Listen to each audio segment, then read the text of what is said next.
People are happy talking about India as a country of snake charmers and elephants. There is a lot of difference between how world sees India and how we see India. हमने कभी उतना माल दिया ही नहीं जितना customer को चाहिए. It is very critical as to what you do, at the same time what you don't do. If you're so sure what you want to do, there are enough and more people to come and be part of your family and the journey. Her business को simplify करके ही देखना चाहिए. हम जब उसको बहुत deeply देखते हैं तो उसी में से इश्यूज क्रिएट होते हैं. Ideally 1+1=2 only. हाय गाइस, मेरा नाम है साहिल खन्ना और स्वागत है आपका इस सीरीज के अगले पार्ट के अंदर.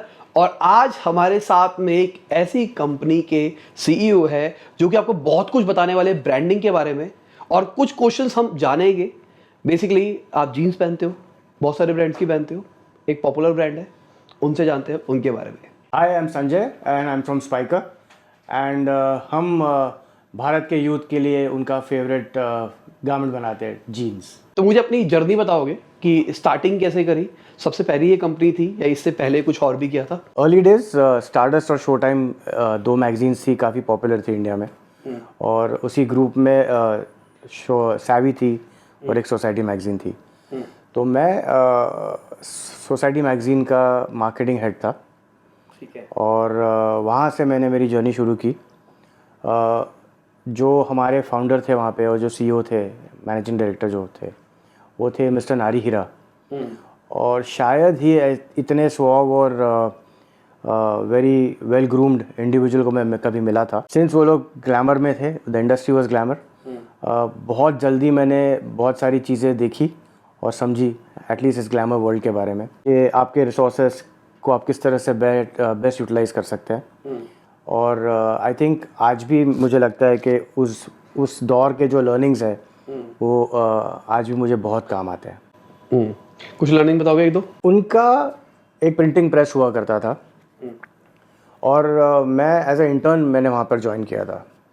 तो नॉर्मली एज ए इंटर्न आप नॉर्मली उस कंपनी के सारे फंक्शंस में थोड़ा थोड़ा टाइम बिताते हो ताकि ओवरऑल एक कंपनी को पता क्या करती है पता चले एक इंटर्न को. तो मुझे याद है मेरा एक 2 वीक का स्टिंट था उनके प्रिंटिंग प्रेस पे. और तब हम तो बहुत ही छोटे थे, मतलब it was just out of college. और सैटरडे का दिन था एंड मिस्टर हीरा सैटरडे को प्रिंटिंग प्रेस विजिट करते थे. नॉर्मली उनका ऑफिस हुआ करता था कोलाबा में, बट ये printing press was in Kandivali. तो वहाँ पर आते थे और उस दिन क्या हुआ पता नहीं, उनके पास शायद काम ना हो, तो उन्होंने जो 3-4 हम इंटर्न थे उन सबको बुलाया और बैठ के ऐसे बात करने लगे.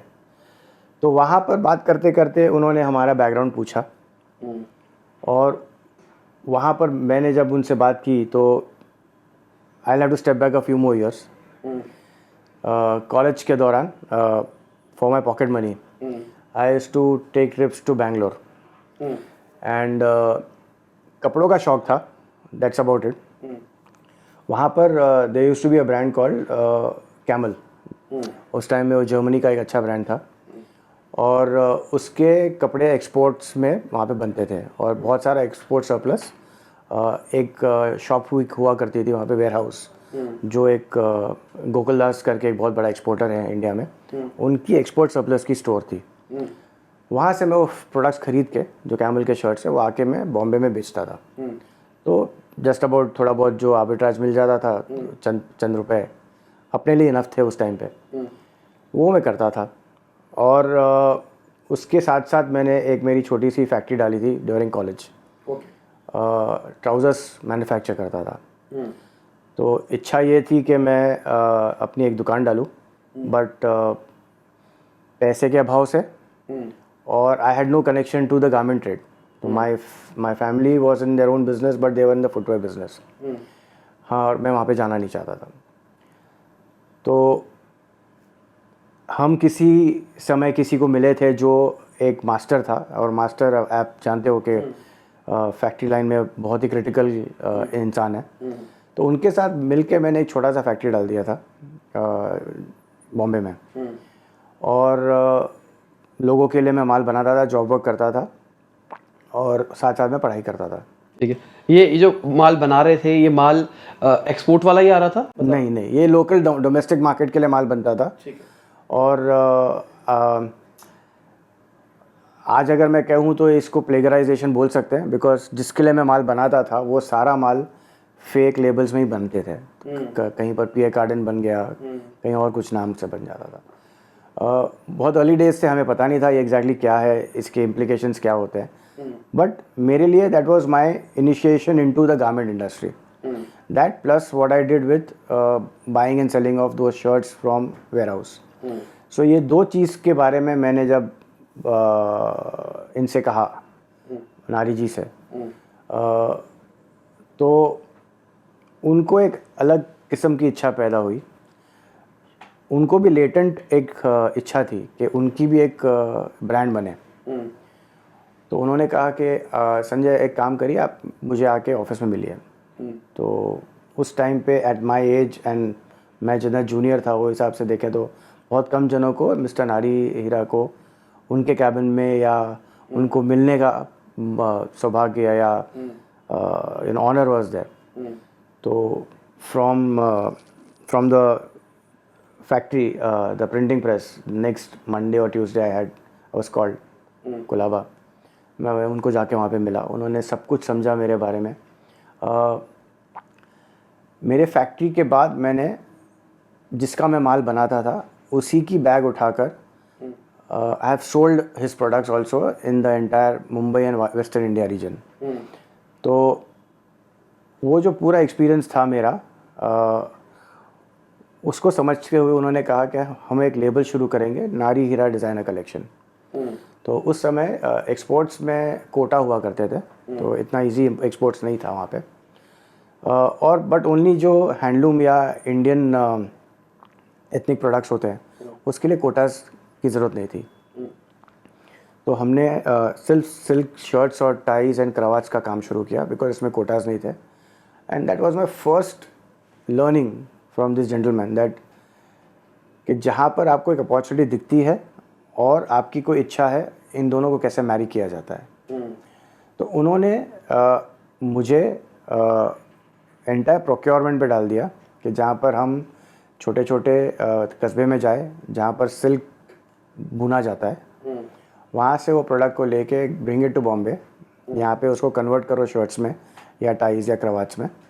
एंड देन उनकी 2 इंटरनेशनल एडिशन हुआ करती थी यूएस और यूके में।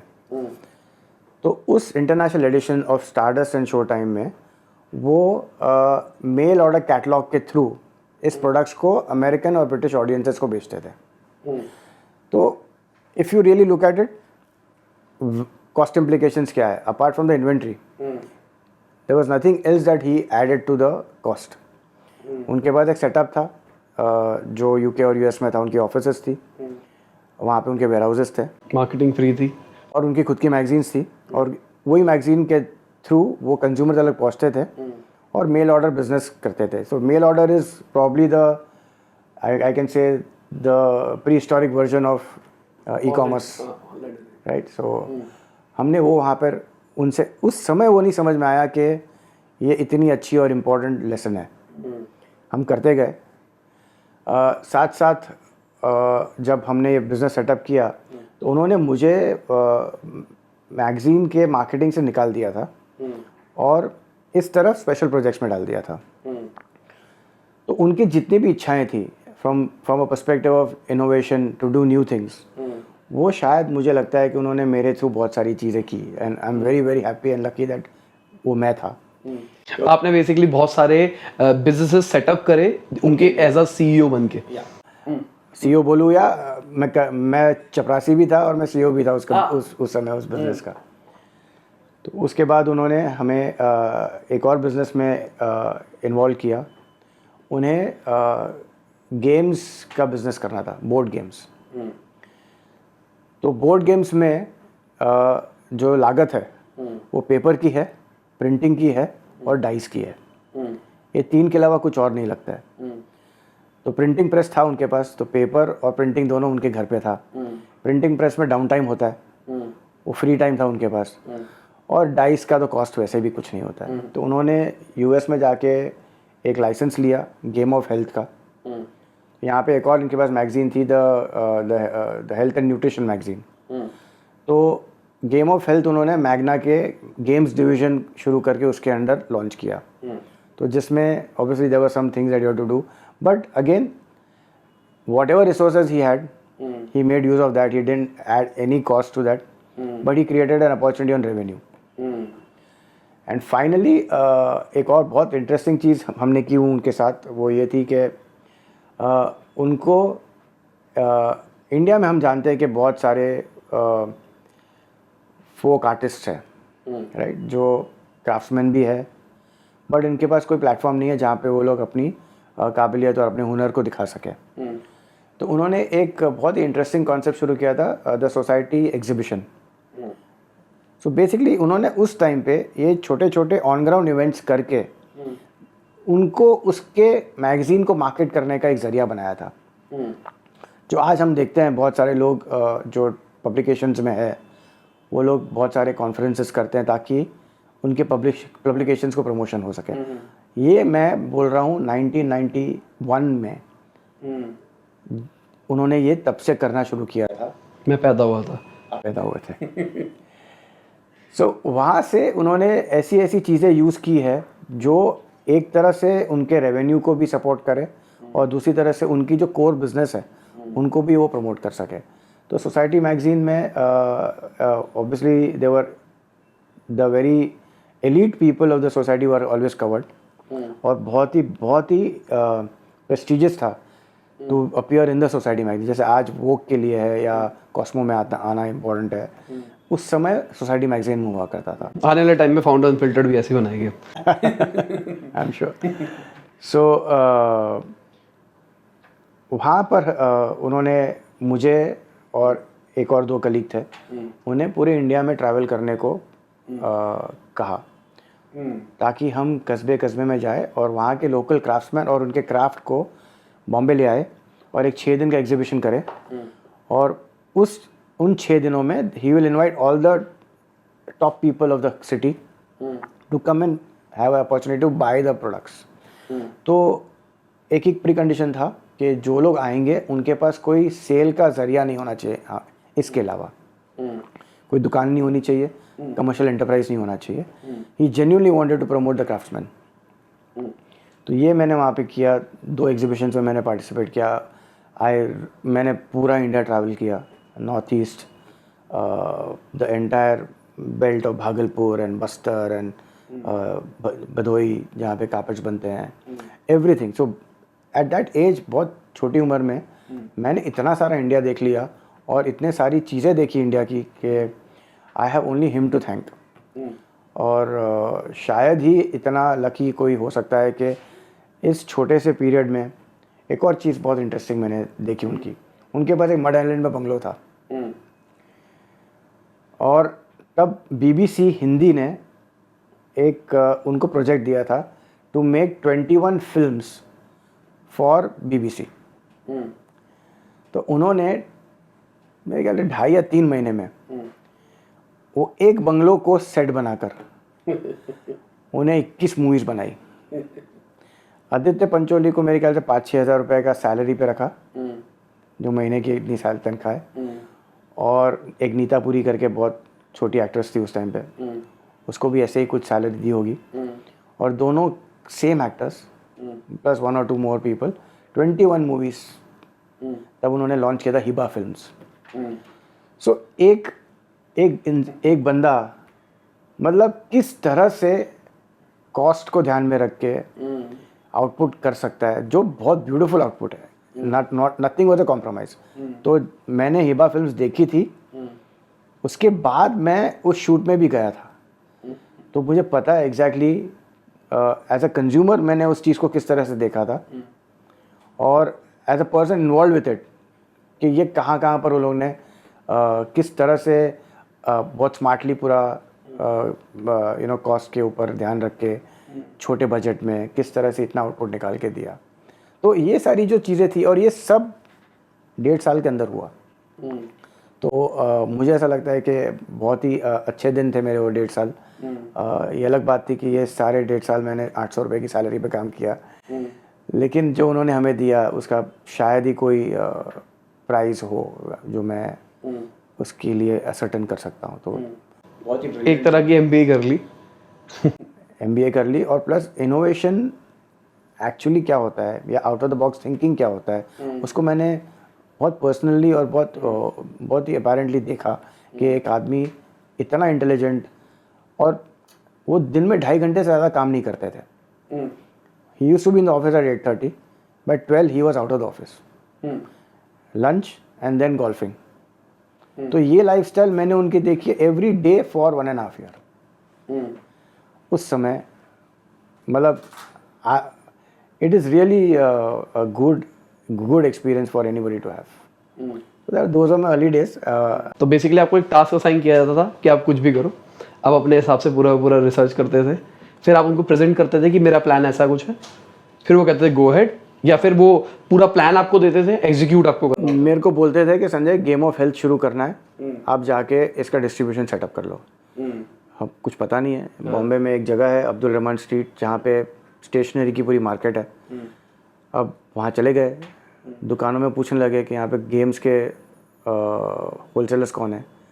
उन होलसेलर्स तक पहुँचो, उनको डिस्ट्रीब्यूटर अपॉइंट करो, फिर उनके नीचे पूरे इंडिया में सब डिस्ट्रीब्यूटर्स अपॉइंट करा. तो basically distribution as a whole channel या रिसोर्सेज का ऑप्टिमम यूटिलाइजेशन, ये सब वहाँ से मैंने अर्ली डेज में सीखा.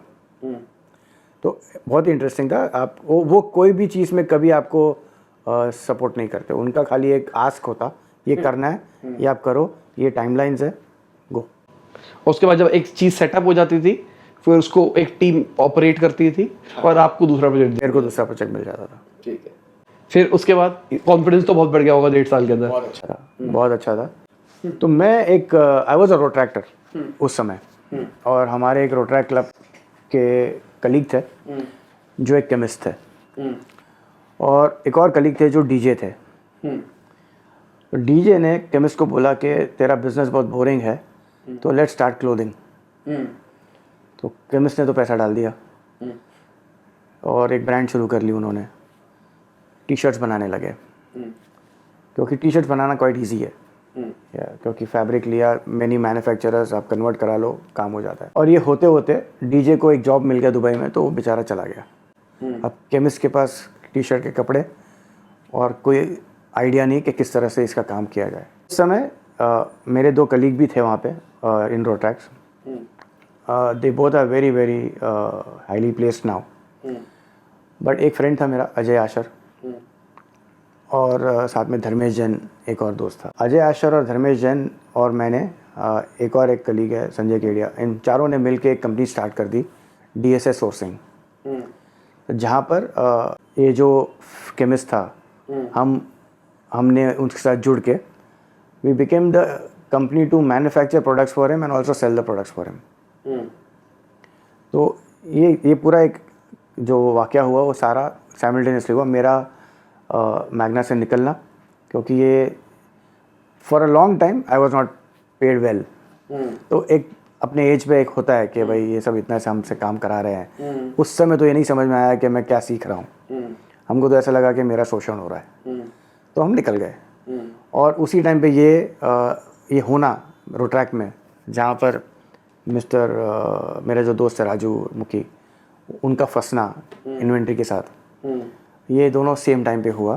तो राजू ने कहा कि आप लोग मेरे को हेल्प करिए. एक लोकल ब्रांड हुआ करता था टी शर्ट्स का, जी क्लब. उसमें Ajay Ashar used to be the area sales manager. तो उन्हें भी एक्सपीरियंस था गारमेंट्स बेचने का, मुझे एक्सपीरियंस था माल बनाने का, माल बेचने का. तो हमने साथ में मिलके इस कंपनी को शुरू किया. Dharmesh was suppose to fund it. Sanjay Kedia was a expert on exports at that point of time. So we thought domestic plus exports करके अपना बिजनेस शुरू करेंगे एंड फंडिंग आ जाएगी from Dharmesh. But somewhere things didn't add up for some medical reasons. Dharmesh and Ajay could not stay with the business, and so they had to leave. And so within 3-4 months or 6 months, that business थोड़ा disband हो गया वापस. And I was offered by Raju to continue with the business. By that time मैंने Magna छोड़ दिया था, मैं full fledged ये काम में आ गया था. और उसके बाद उसी बिजनेस को मैंने फिर राजू मुखी के साथ बात करके ये बोला कि T shirts may be not the right product, let's do denims. और तब उसने ओके किया, ही वॉज वेरी हैप्पी. तब हमने ये रैग्स ब्रांड शुरू किया जो डेनिम्स में था, और that was my first entry into jeans as a category and my first brand that I started which is Rags. तो ये तकरीबन 91 की बात है। बहुत ही अच्छा लॉन्च हुआ एंड आज भी लोग जो पुराने रिटेलर्स हैं वो आज भी ये कहते हैं कि शायद one of the best brands that ever came from India was Rags. So उस टाइम पे हम यंग थे, हम जो चाहते थे डेनिम में वो हमने सब उस डेनिम में डाला था। तो इट वाज समथिंग जो बहुत ही जल्दी एक यूथ को कनेक्ट कर सका वो प्रोडक्ट, और things went very well and that's the time when the journey of Spyker actually began. उसी दौरान जब हम डेनिम बनाना चाहते थे तो हमने एक इश्तिहार पढ़ा न्यूज़पेपर में, एक किसी के पास एक छोटा सेटअप है और वो डेनिम का सेटअप है और वो चाहते हैं कि उनके पास स्पेयर कैपेसिटी में किसी के लिए माल बनाए। They wanted to do job work. तो we connected with that gentleman and that gentleman is the founder of Spykar. So he was doing many different brands. He didn't have the brand Spiker. And Rags ने अपना काम शुरू किया उनके साथ। वो हमारा माल बनाते थे, हम बेचते थे। So that was the first initiation into denim manufacturing, brand association with Mr. Prasad Paprekar, who was the original founder of the brand Spiker. And 4-5 months into that business, Mr. Prasad felt that let's move forward and backward both. Let's create our own brand and let's set up a bigger factory. So that's the time when he came to me and said that Sanjay, let's start a brand together if you're fine. And I think that was the best move that I made in my life. मैं rags मैंने राजू को दे दिया पूरा और I move with प्रसाद भाई। तो ऐसे ही दे दिया था फिर बेचा था? ऐसे ही दे, तब ये सब नहीं था। दोस्ती में था तो निकल गया हम। और वहाँ पर 1992 में हमने ब्रांड स्पाइकर शुरू किया और तब से अब तक हमारा जो रिलेशन उनके साथ है, प्रसाद भाई के साथ है और रैग स्पाइकर के साथ है, वो बना हुआ है। And this is probably my 30th year with the brand Spykar. So it बहुत ही it gives great pleasure to see that जो हमने इतना छोटा सा एक बिजनेस शुरू किया था with absolutely zero background in clothing, in denims, in brands, has become probably the most admired brand the country has if you see from a made in India, made for India perspective. So आज बहुत proud है कि may be second largest brand in the country. Global भी जा रहे हो? मुझे ऐसा लग रहा है कि इंडिया में बस मिस हो सकती है, ग्लोबल में कोई बस मिस होने वाली नहीं है। ये इंडस्ट्री वहाँ पे बहुत पुरानी है, बहुत मैच्योर्ड है, सैचुरेटेड है। मैं आज जाऊँ या 1 साल बाद या 10 साल बाद जाऊँ, कोई फ़र्क नहीं पड़ता। अगले 50 साल इंडिया के हैं, तो जो करना है इंडिया में करना है, इसी को ऑप्टिमाइज़ करना है, मैक्सिमाइज़ करना है। जब लोग सारे इंडिया की तरफ देख रहे हैं तो मेरे को कोई शौक नहीं है to say that I am going global. तो मैं चाहता हूँ कि मैं इंडिया में कॉन्सेंट्रेट करूँ। I want to be India's, I am already India's biggest brand. I don't want to cross Levi's because I admire the brand and that वो उस ब्रांड ने ये पूरा बिजनेस सेटअप किया है, इस कैटेगरी को इन्वेंट किया है। तो मैं चाहता हूँ कि मेरे आगे कोई दौड़े ताकि मैं और तेज़ दौड़ूँ। तो we are happy being number 2। एक अच्छी ऐड थी एविस कार की, एविस रेंट अ कार बोलते थे। उन्होंने कहा कि we are number 2 but we are still trying harder. So the whole philosophy of being number 2 is that आप कभी भी कॉम्प्लेसेंट नहीं होते। तो मैं I am very happy staying number 2। But yes, to stay number 2 will have to be really working very hard. ठीक है। तो जब आप स्पाइकर शुरू कर रहे थे तो आपका गोल क्या था? साहिल, जैसे मैंने आपको स्टार्टिंग में कहा कि goal was to move to the next morning. Goal कभी ये नहीं था कि मैं ब्रांड इतना बड़ा बनाऊंगा या इस मुकाम पे आके मेरे को रुकना है। हमारा मकसद यही था कि हमें बहुत ही अच्छा प्रोडक्ट बनाना है। हम लोग थोड़े पागल किस्म के लोग थे कि जो प्रोडक्ट के पीछे भागते थे। उस समय बहुत सारे ब्रांड्स ने काम शुरू किया। शायद स्पाइकर ही एक ब्रांड होगा और ये शायद आपको रिटेल में जितने लोग आप जिससे बात करोगे ये आपको they will validate this point that Spiker was more product prudent than business prudent. तो हम जितना हम लोग एफर्ट प्रोडक्ट पे डालते थे, कभी कभी बिजनेस की जो रिक्वायरमेंट्स है वो बैकसीट लेती थी, क्योंकि एक इंडियन ब्रांड है और बहुत ही अच्छा प्रोडक्ट है, तो cost obviously is high because when you bring quality तो इनपुट्स में कॉस्ट भी बढ़ते हैं.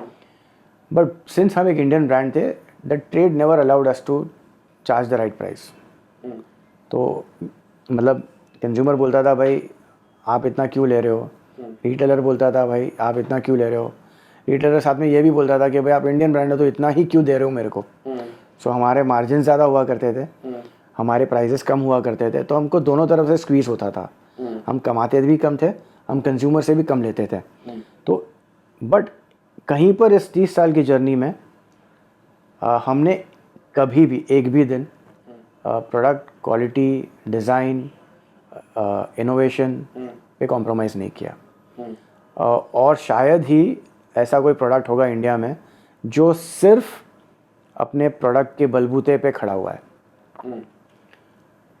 I can challenge this openly. जितने इंटरनेशनल ब्रांड्स आप यहाँ पे आज बिक रहे हैं जो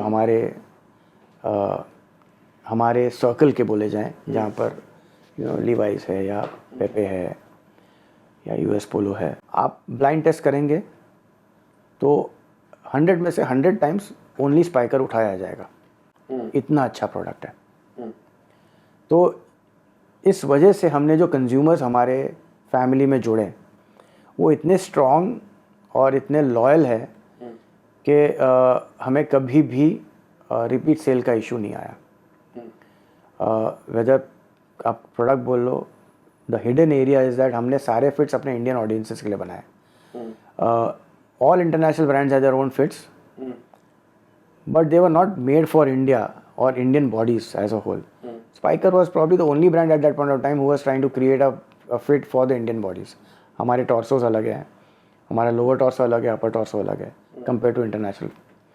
तो प्रोडक्ट ने बहुत अच्छा रोल प्ले किया और हम भी कभी आज बहुत खुश है कि हम कभी ग्रीडी नहीं बने कि शॉर्ट टर्म गेन्स या मुनाफे के लिए हमने प्रोडक्ट में कॉम्प्रोमाइज़ कर लिया या स्टाइलिंग में कॉम्प्रोमाइज़ कर लिया. आप अगर किसी स्पाइकर के प्रोडक्ट्स को उठा के देखो और उसकी वर्कमैनशिप को देखोगे तो एक सेट ऑफ पीपल ऐसे बोल सकते हैं आपको कि ये इसकी ज़रूरत क्या है, क्या ये कंज्यूमर समझता है कि आपने इतना काम किया है इस पर. पर मुझे ऐसा लगता है कि ये सारी चीज़ें कभी कभी डिस्गाइज्ड होती है, अंडर द रैप होती है, लेकिन it lends the product the finish and the life and the beauty which somewhere it's felt may not be seen very apparently. So हमने वो काम किया स्पाइकर में और ट्रेड में भी शायद बहुत ही रिस्पेक्ट है हमारे लिए प्रोडक्ट के लेवल पर. अब वो लेवल और रिस्पेक्ट ब्रांड के लेवल पर भी आ गया बिकॉज बहुत ही कंसिस्टेंट रहे हम at a brand level also. Her brand की जर्नी में उतार चढ़ाव आते हैं. Only if you attempt to do things, you will succeed or fail. If you don't attempt, obviously आप successful भी नहीं रहोगे और आप failure भी नहीं आएगा. हमने हमारे पूरे जर्नी में हर दिन एक कोशिश की है और उनमें से एक दो कोशिश ऐसी हुई है जो हमें नीचे भी लेके गई. We had a lot of failure because of those efforts. But आज और उस टाइम पे भी हमें कभी अफसोस नहीं था कि हमने ये एफ़र्ट क्यों किया या हमने ये कोशिश क्यों की, क्योंकि साथ साथ हमने बहुत सारी ऐसी कोशिशें की जो सक्सेसफुल हुई और अब उसके वजह से हम यहाँ पर हैं. So I think God has been kind and Indian consumers have been kind. मेरे को लगता है Spykar has been most lucky from a perspective of people who work for Spykar also. I'm amongst the very few brands or companies in the country who have the senior management with them. The day they have joined, they have not left. तो मेरे पास सबसे stable, मेरे पास सबसे committed, मेरे पास सबसे honest team है जो इतनी डाई हार्ड स्पाइकर की लॉयल है कि हमें कभी किसी के भी काम को सेकंड गेस करना नहीं पड़ता है कि ये बंदा जब कुछ कर रहा है तो क्यों करता होगा। एक डाउट या एक सस्पिशन या एक फियर के कहीं पर कुछ कम हो रहा है, वो कभी आज तक नहीं आया। जितने लोग स्पाइकर के साथ जुड़े हैं और जो पुराने हैं वो सब अब देखें तो they are probably the better guys in that field in the country and we are very very happy that we are all still together. 2014 में स्पाइकर ने अपना ब्रांड एक बहुत ही अच्छी फैमिली को हैंडओवर किया और प्रसाद भाई जो हमारे फाउंडर थे, को फाउंडर थे, वो उनको उस समय उन्होंने एग्ज़िट लिया इस बिज़नेस से। बट आज 2014 से 22 नियरली 8 इयर्स हम जो नए लोगों के साथ जुड़े हैं उसमें हमने एक भी पुराना बंदा खोया नहीं है, ना ही जो नए लोग हैं उन्होंने हमें अभी कौन है? So there is a family called the Bagri family. They are from UK. They are a very respected family in the business of metals. Copper में उनका बड़ा काम है और वो हमारे साथ जुड़े हैं। मिस्टर अपूर्वा बागरी, उनकी डॉटर मिस अमीशा बागरी। तो they joined us in 2014. Rather we joined them. And since then Spiker has had a very different trajectory. ठीक है। तो अभी आपने जो जर्नी बताई उसमें मेरे को 3-4 क्वेश्चन निकल के आए। बताइए। सबसे पहला, जब आप ब्रांड बना रहे थे आपने बताया सारा का सारा रिटेल्स को सप्लाई होता था, तो इनिशियल डेज के अंदर खुद ही सप्लाई करते थे? हमने जब ये ब्रांड शुरू किया तब ये बहुत सिंपल बिजनेस है, सिंपल बिजनेस था और है, और मुझे ऐसा लगता है कि हर बिजनेस को सिंप्लीफाई करके ही देखना चाहिए। हम जब उसको बहुत डीपली देखते हैं तो उसी में से इश्यूज क्रिएट होते हैं। Ideally 1 + 1 = 2 only and you should not again second guess that part. तो हमने जब काम शुरू किया तो इंडिया में स्टैंड अलोन स्टोर्स का कोई ऐसा वेव नहीं चला था, यू नो। तब छोटे मॉम एंड पॉप स्टोर्स हुआ करते थे जो जिसको हम लोग MBO रिटेलर्स बोलते हैं, जहाँ पे सारे मल्टी ब्रांड वहाँ पे बिकते हैं। तो सारे वो जो स्टोर्स हुआ करते थे वो ओनर ड्रिवन होते थे। कहीं पर फैमिली स्टोर्स होते थे, कहीं पर वो स्टोर्स होते थे जो सिर्फ यूथ को केटर करते हैं, उसको हम लोग बुटीक्स बोलते हैं। तो स्पाइकर ने जो प्रोडक्ट बनाया था वो इतना नीश था कि it was not meant for everybody. High fashion था, डेनिम्स था। और अगर मैं 1992 की बात करूँ या 1992 से 95 की बात करूँ, आज जैसे डेनिम अपने ज़िंदगी में परकोलेट कर चुका है कि जहाँ पर एक सेकंड स्किन सभी के लिए है, अब वैसा उस टाइम पे नहीं था। उस टाइम पे वो एक ऐसा प्रोडक्ट था जो यंगस्टर्स के लिए ही था, क्योंकि ट्राउज़र्स, पैजामे ये प्रेवलेंट थे फॉर मेन, और only youngsters felt committed and connected to the product denim. Those people who were young at that point of time stayed with jeans, and today you see that jeans is part of everybody's wardrobe, whether he's a 6-year-old guy or a 60-year-old guy. But back then it was a very very interesting fashion forward product जो जो conservative था या जो बहुत ही एक कैसे कहते हैं, so the banking, insurance and those businesses जहाँ पे थोड़ा फॉर्मल अप्रोच होता है, जो वो बिजनेसेस में थे उन्होंने कभी डेनिम को कभी सोचा ही नहीं था कि डेनिम को एक्सेप्ट किया जाएगा। धीरे धीरे हमने देखा कि डेनिम फ्राइडे को यूज़ किया गया। आज ऐसा हाल है कि एक आदमी डेनिम पहन के एक प्राइवेट इक्विटी बैंकर भी आ जाता है, ऊपर एक ब्लेजर चढ़ा लेता है। But denim has become very synonymous with your own identity. तो उस टाइम पे it was very very very sharp, very niche, and उसके लिए जो कंज्यूमर्स थे या जो मेरे रिटेलर्स थे वो भी नीश थे। पीपल, जो लोग एक यंगस्टर्स को केटर करते हैं, छोटी सी दुकान है, जो खुद अच्छे कपड़े पहनना चाहते हैं, जो खुद ट्रैवल करते हैं या खुद हांगकॉन्ग, बैंकॉक जाके वहाँ से ख़रीद के लेके आते हैं। They were people who knew the business very well. उनके पास ये प्रोडक्ट था, उनको प्रोडक्ट की जान थी, क्योंकि वो लोग ख़रीदते भी थे और वो लोग बेचते भी थे। तो उन्होंने दोनों तरफ का पता था कंज्यूमर्स क्या चाहता है वो भी पता था, और वो चीज़ वो जाके वहाँ पे देख कर या तो वो चीज़ है या जो आ रही है ट्रेंड्स वो लेके आते थे, फिर अपने कंज्यूमर्स को देते थे। तो उसके चलते प्रोडक्ट को ही मार्केटिंग वेपन के हिसाब से बिल्ड किया था। हमें हमेशा स्पाइकर हैंड टू माउथ रहा है विथ रिस्पेक्ट टू इन्वेस्टमेंट्स। तो we always used and we were always guerrilla in our tactics. So हम किस तरह से एक छोटे से इन्वेस्टमेंट में ज़्यादा कर सके, हमेशा हम लोग वो ही सोचते थे। तो उस प्रोडक्ट को हमने बनाया एक यंगस्टर्स के लिए, और एक ऐसा दौर था पहले 15 साल का जहाँ पर हम ये कॉलेज की एक्टिविटी स्पॉन्सर करते थे। शायद 400 या 500 कॉलेज एक्टिविटीज़ हम लोग हर साल करते थे। स्पाइकर के दरवाजे से कोई कॉलेज का बच्चा बिना स्पॉन्सरशिप के आज तक नहीं गया है। We knew that our customers were in the college and उनको कभी हमने कैश नहीं दिया, हमने हमेशा वाउचर्स दिए। हम जानते थे हमारा प्रोडक्ट इतना अच्छा है कि किसी ने एक बार पहन लिया तो शायद ही वो उसको रिपीट ना करे। तो हमने हमेशा वाउचर्स दिए। हमने ऐसा काम किया ताकि वो कंज्यूमर स्टोर पे आए या स्पाइकर खरीदे, ताकि अपने बिजनेस में आ जाए, वो अपने सिस्टम में आ जाए एक बार, और फिर हमेशा यहाँ पे रहे। तो बहुत ही strongly marketed, very niche marketed product का design was very niche, it was not meant for everybody. तो बिकॉज हमने इतना इसको नैरो फोकस किया था, तो हमारे कस्टमर्स वैसे ही उभर के आए। तो जब आप सिर्फ if you just want to sell shoes which are meant for running, then obviously only Asics will come to your mind, because उनका पोजिशनिंग ही वैसा है।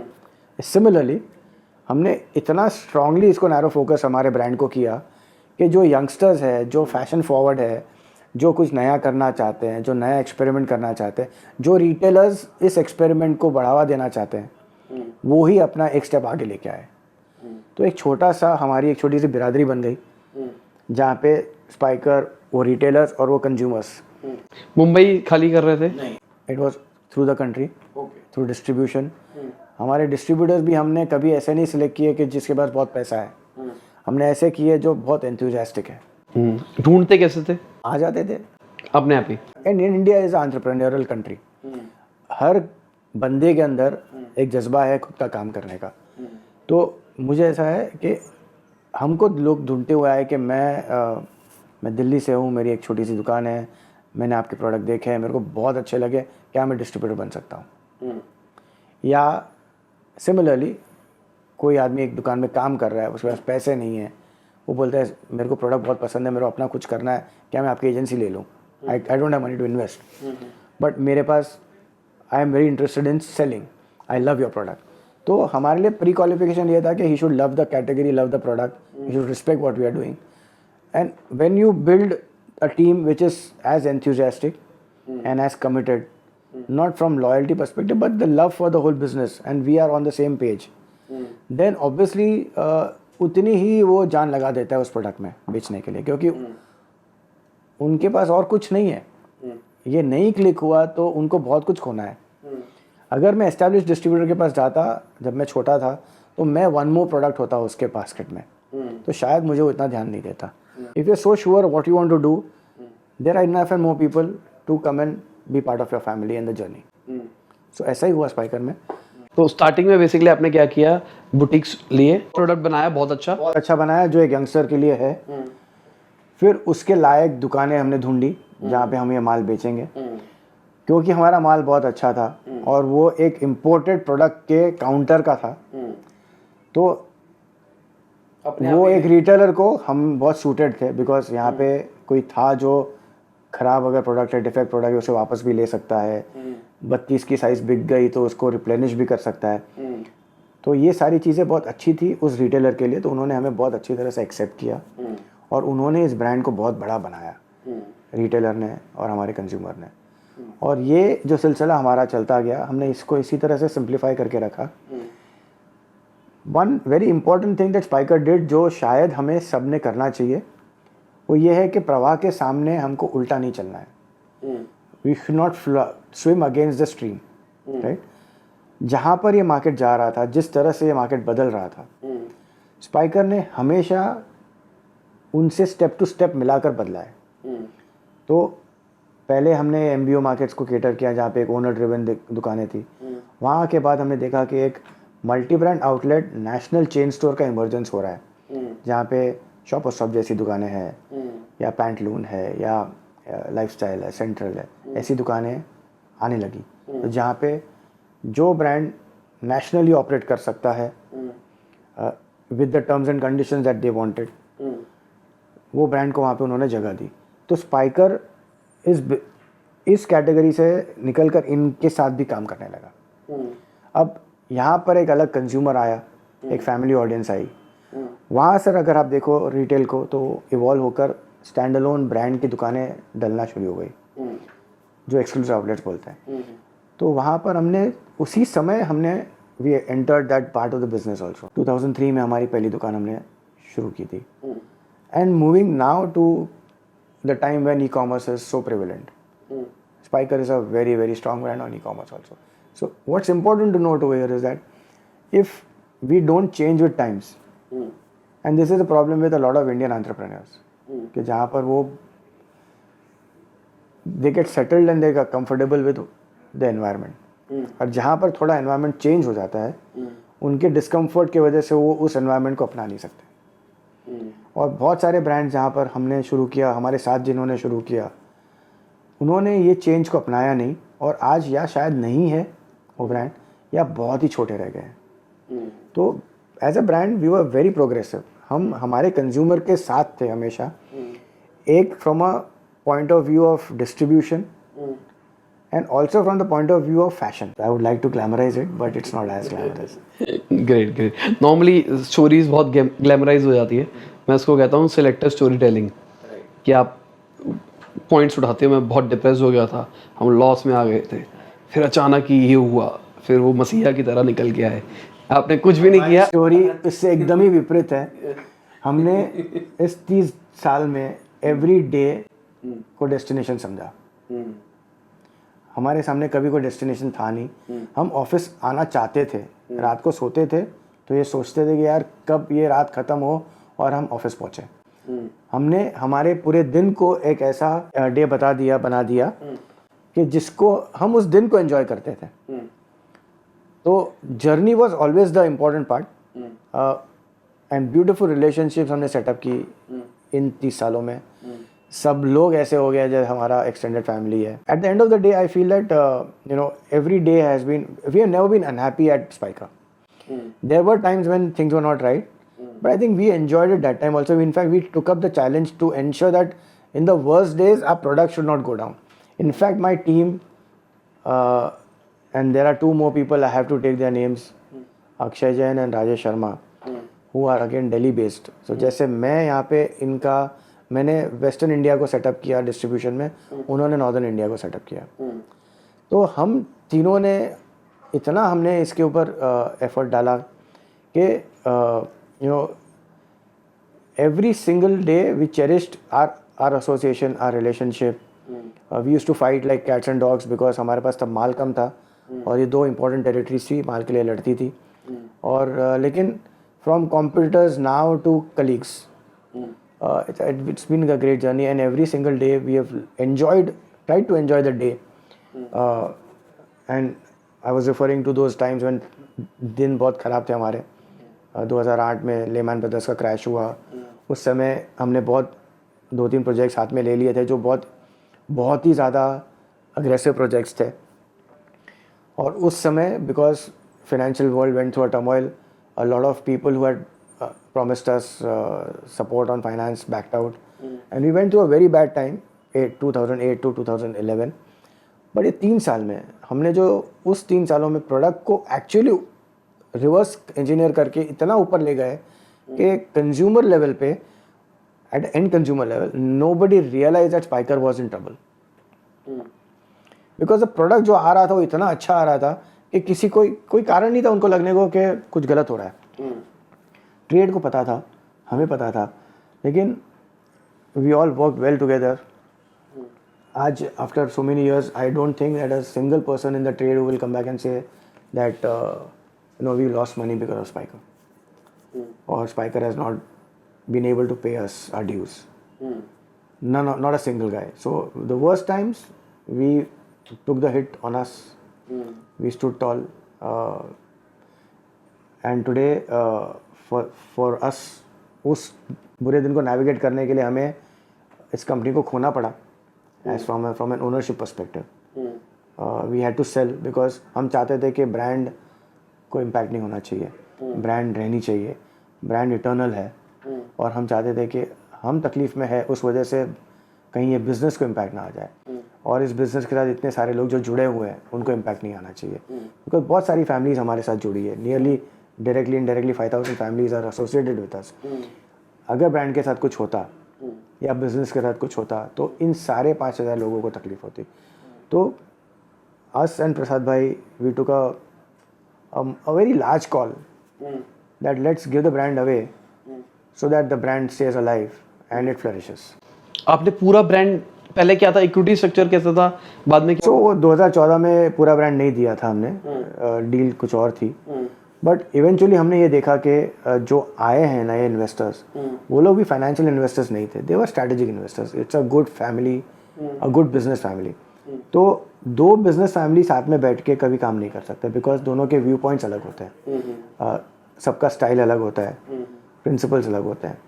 तो हमने ये देखा कि ये दो साथ में अगर हम साथ में बैठेंगे टू रन द बिजनेस, उस वजह से भी ब्रांड को इम्पैक्ट आ सकता है, बिकॉज डिसीजन मेकिंग में इम्पैक्ट आएगा, और उसके वजह से जो हम इस तकलीफ़ में से बाहर निकलने की कोशिश कर रहे हैं शायद उसमें और उलझे. तो हमने वहाँ पर एक डिसीजन लिया कि बिज़नेस को पैसे की ज़रूरत है, हमारे साथ जो लोग जुड़े हुए बहुत अच्छे हैं, तो ब्रांड को तकलीफ़ कभी नहीं होगी इनसे, उल्टा ब्रांड उससे बेटर ही होगा. तो हमने एक स्टेप बैक ले लिया, हमने पूरा ब्रांड उनको, we handed over the brand to them, we sold completely to them. Today mister Bagri and the family is 100% owner of the business, and we all of us who are there in 2014 are still in the business, running the business as a professional team. So I think this is also unheard, कि जहाँ पर एक family आके 100% acquire करती है business को, but उनका CFO भी वहाँ पे नहीं है, और एक भी चेंज, नॉट अ पर्सन का चेंज उन्होंने इम्प्लीमेंट किया या हमें फोर्स किया है. They insisted on us carrying forward with the same team. They enjoyed every person that was there at Spiker. They appreciate each and every one that is over here. Obviously, there are some things. It's a package. कहीं पर कुछ कमियां हैं, कुछ अच्छी चीज़ें हैं. उन्होंने सबको साथ में लिया.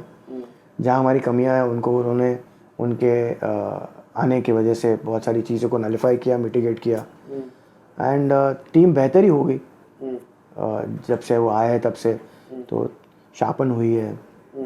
और सो कभी कभी ऐसा लगता है कि अच्छा करते हैं तो अच्छा होता है. तो मैं इनसे अच्छे पार्टनर्स को इमेजिन ही नहीं कर सकता कि हम कैसे थे और अब जिसके हाथ में ब्रांड है वो कैसे है. तो शायद ही इनसे अच्छे कोई मिल सकते हैं कि जो टीम को रिस्पेक्ट देते हैं, टीम के डिसीजंस को रिस्पेक्ट करते हैं, टीम पे ट्रस्ट करते हैं, और टीम को उनका एक बिजनेस है जो उनकी एसेट है उसको स्ट्यूडर करने को अलाउ करते हैं without any interference, zero interference. We speak regularly but they never get involve in the operations at all. Once we have agreed on the larger goal and the direction, they don't intervene, absolutely no interference. So इतना brilliant relationship शायद ही कहीं पर हो सकता है. एक बार मुझे पूरा प्रोसेस बताओगे स्पाइकर का कैसे हो रहा है? मतलब बेसिकली आप ट्रेंडी प्रोडक्ट्स बना रहे हो तो कोई आपके पास शायद डिज़ाइन टीम होगी, तो एक रॉ रेडी करते होगे. सो स्पाइकर इनिशियल डेज में एक मैन्युफैक्चरिंग बिजनेस भी था. हमारी खुद की फैक्ट्रीज थी हमारा. तो थोड़ा पीछे चलते हैं. प्रसाद भाई जो फाउंडर है वो शायद इंडिया के बेस्ट प्रोसेस टेक्नोक्रेट रहेंगे. डेनिम्स जो होती है उसमें जो प्रोसेस होता है, it is a dark blue fabric, एकदम डीप ब्लू फैब्रिक रहता है. जो आपने तारपोलिन देखी होगी, वैसा स्टिफ फैब्रिक रहता है. उसको आपको वॉश करना है, उसको आपको प्रोसेस करना है ताकि आपको जो कलर्स आते हैं light blue, dark blue, streaks आती हैं, ये सब जो इफ़ेक्ट आपको डेनिम पे चाहिए वो प्रोसेसिंग के थ्रू आते हैं। तो उसके लिए एक लॉन्ड्री चाहिए। लॉन्ड्री हमारे को जैसे the way we see laundry domestic वैसी नहीं होती है, अलग अलग किस्म के मशीन्स होते हैं, उसमें ड्रायर्स होते हैं, वॉशिंग वाले होते हैं, उसके अंदर केमिकल्स जाते हैं, इंडिगो जाता है, सिलिकॉन सॉफ्टनर्स होते हैं ताकि वो प्रोडक्ट सॉफ्ट, बहुत सारी प्रोसेसेस होती है जो उस प्रोडक्ट को बनाती है जो आपको पसंद आए। उस प्रोसेस में थोड़ा अगर आप अति कर देते हो तो फैब्रिक फट जाता है बिकॉज वो केमिकल्स है। कम करते हो तो लुक नहीं आता है। तो that balance is very critical कि what is the right balance. जैसे आप you are a chemical engineer, you will know the best कि लिटिल बिट ऑफ एक्स्ट्रा और less is going to make a huge difference. So ये जो काम था, प्रसाद भाई himself was a VJTI engineering graduate, and he had this love for doing new things and to tinker with stuff. Excellent ideator. You sit with him for 2 hours, he'll come out with another 2 ideas. Every 2 hours will fetch you 2 ideas which are not there in the country. He's a brilliant thinker. He observes things very well. So he loved this whole business of processing. I have to go back and talk about his background because I think that's more important. He had a family business of laundries, you know, where domestic laundries जहाँ पे हम अपने कपड़े देते हैं laundry के लिए, वो उनके पास थी। और उनको उस लॉन्ड्री पे बैठना अच्छा नहीं लग रहा था बिकॉज रुके हैं, कस्टमर आएगा, काम देगा। It was too not active, it was very docile, very stagnant kind of a business. तो उन्होंने उसको बैकवर्ड इंटीग्रेट करके एक प्रोसेस हाउस डाला जहाँ पे होटल्स है या हॉस्पिटल्स है और डोमेस्टिक जो भी है उन सब के कपड़े और लिनन्स को धोते थे। So he like to go for work, he didn't want to wait for work.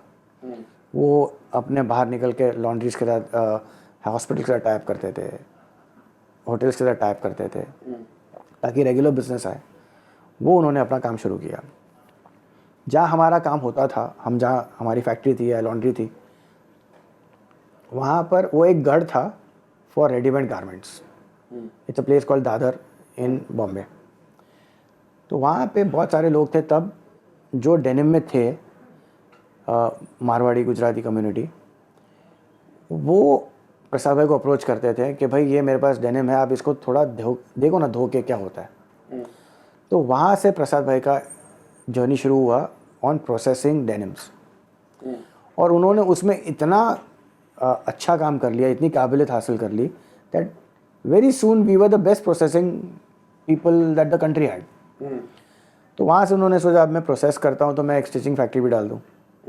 जब स्टिचिंग फैक्ट्री डाली तब उन्होंने ये इश्तिहार दिया जहाँ पे हम उनके साथ जुड़े, राइट। उसके बाद वहाँ पर भी उनका पेट नहीं भरा तो उन्होंने बोला संजय एक ब्रांड शुरू करना है, अब किसी के लिए काम नहीं करना है, हम अपने लिए करेंगे। तो उन्होंने और मैंने और अक्षय और राजेश ने मिलकर ये ब्रांड शुरू किया स्पाइकर। और वहाँ से फिर हमारा काम शुरू हुआ। फॉर द फर्स्ट 7-8 ईयर्स हमारी खुद की फैक्ट्रीज थी, बट हम ग्रो कर रहे थे और हमें ऐसा लगा कि इस ग्रोथ में as a brand also you are growing, marketing पे भी आप ग्रो कर रहे हो, आपको फैक्ट्रीज भी साथ में बड़ा करना पड़ रहा है। It is getting difficult because ऐसा एक पॉइंट आ गया था जहाँ पे ये बिज़नेस या तो आपको एज अ मार्केटियर लीड करना था या एज अ मैन्युफैक्चरर लीड करना था। और ऐसा मेरा मानना है कि ये दोनों में कॉम्प्लिकेशंस और अपने चैलेंजेस इतने हैं कि बहुत कम जन है जो दोनों को साथ में अच्छी तरह कर सकते हैं। Ideally it should be separated out. तो उस टाइम हमने डिसाइड किया कि आप business will be about the brand, not about the manufacturing.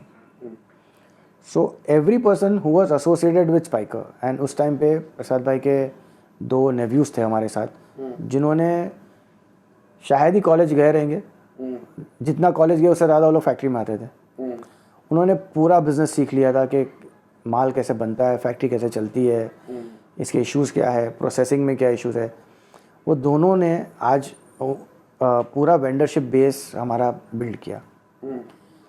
और वो दोनों आज भी हमारे साथ हैं। Sainath and Siddharth, they are probably the best guys one can ever find on procurement, on manufacturing, on understanding manufacturing of trousers, shirts and denims. So ये सारा जो हमने सीखा हमारा खुद का फैक्ट्री रख के, वो सारी चीज़ को हमने लेकर एक वेंडरशिप का प्रोजेक्ट डेवलप किया, एक पूरा एक प्रोसेस डेवलप किया ताकि हम अपनी फैक्ट्रीज बंद कर दें और सारा माल हम आउटसोर्स करने लगे। अब सिंस हमने फैक्ट्री चलाई है तो आउटसोर्स करने में इजी हो गया, बिकॉज हमें पता था एग्जैक्टली क्या कॉस्ट आती है, क्या कॉस्ट आती है, इसमें इश्यूज क्या है। हम लोग फेयर थे, we knew that factories will have a problem in this, तो हमारा सोल्यूशन रेडी था उसके लिए। हमने कभी कोई ऐसा काम नहीं किया जिसकी वजह से हमारी नॉलेज उनको तकलीफ दे के जाए। हम चाहते थे कि हमारी नॉलेज इस पूरे प्रोसेस को ईजी करे और जो एक मैन्युफैक्चरर का दुख है वो हम समझे और उसके लिए सोल्यूशंस बनाए। फाइनली दोनों साथ में मिलके ही काम होने वाला है।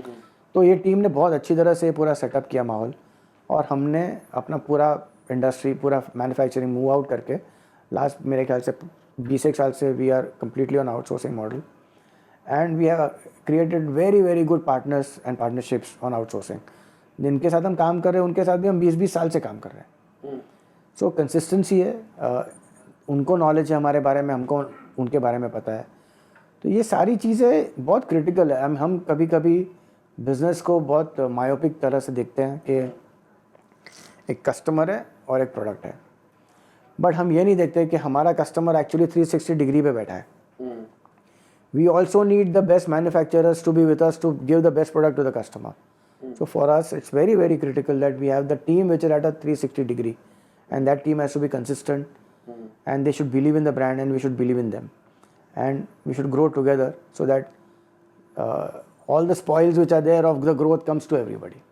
So I think we have practiced that very well, and we stayed very committed to our people inside Spiker and outside Spiker, and probably that's one of the reasons why we feel that people love to be with us. It's just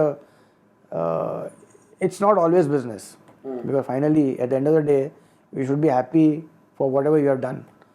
और वो अगर आप किसी के साथ share नहीं कर सकते हो आपकी खुशी या आपकी सक्सेस, तो फिर वो सक्सेस में उतनी मज़ा नहीं है। तो इसके लिए हम लोग ने हमेशा ये किया है और आज हमारे साथ इतने सारे लोग जुड़े हुए हैं जो हमारे पूरी जर्नी को शेयर करते हैं और एंजॉय करते हैं। सो एसेंस वो है।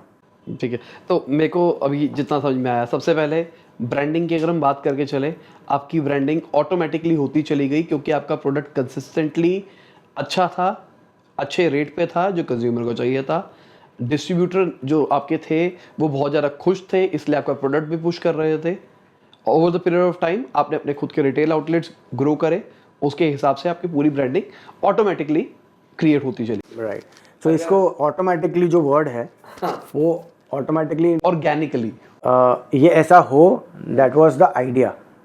और इसके लिए हमने प्रोडक्ट भी नीश बनाया, मार्केट भी नीश पकड़ी। तो automatically is not the right word. I think हमने जो काम किया ना उसका आउटकम ये है। अगर मैं कहता हूँ कि आज लिंकिंग रोड पे 60 स्टोर्स है जिसको माल में दे सकता हूँ, बट मैं सिर्फ एक को देता हूँ, that's a proactive stance, it is not automatic. But मैंने सिर्फ एक को दिया, 59 पीपल वांटेड बट मैंने नहीं दिया, तो उससे क्या हुआ? Basic demand and supply of economics, मैंने डिमांड को बिल्ड करने के लिए सप्लाई को रिस्ट्रिक्ट कर दिया। It is not automatic, it was a strategy, but it's a very simple strategy. There is no rocket science in this. I just said that there is no rocket science in what I did, it's common sensical. एक boutique था बॉम्बे में, casuals boutique. जिसको भी India में दुकानें डालनी है वो पहले कैजुअल्स बुटीक में आके देखता था इसके पास क्या ब्रांड्स है। वहाँ के जो बच्चे थे सेल्स पीपल, वो sales people were all from good houses, जो सिर्फ मस्ती के लिए सेल्समैन बने थे वहाँ पे। कॉलेज ख़त्म हुई, स्ट्रेट अवे कैजुअल्स में आके अपना बैग पटका और माल बेचने लगे। किसी यूथ को अगर यहाँ पे डेनिम चाहिए था बॉम्बे में, सिर्फ कैजुअल्स बुटीक में आते थे वो लोग। उनकी दुकान में mess was the name of the game. अगर 20 फुट की दुकान है तो 16-17 फुट तक जीन्स स्टैक्ड होती थी। कस्टमर को बोलते थे ये तू सीढ़ी ले, तू चढ़ जा, अपनी जीन्स निकाल ले।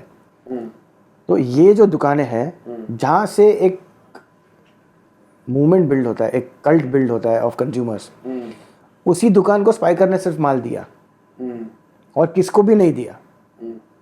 ये ऑटोमेटिक नहीं है, ये ब्रिलियंट स्ट्रैटेजी है to build the demand when you didn't have the money.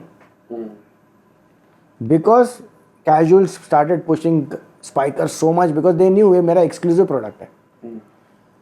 मेरे पास लिंकिंग रोड पे खाली मेरे पास ये माल है जिसको यंगस्टर को ऐसा प्रोडक्ट जो मेरे पास ही आएगा, तो वो दिन में पेपे के अगेंस्ट भी स्पाइकर बेचता था, ली कूपर के ऊपर भी स्पाइकर ही बेचता था वो, क्योंकि उसको मज़ा आता था ये बेचने में। तो it was a straight, it was not at all automatic, it was a considered view because I didn't have enough money, I cannot go all over the place and do carpet bombing in advertising. So I took the route where I only gave to the person who was the best in that market. In Ahmedabad, there used to be a brand shop called Basics.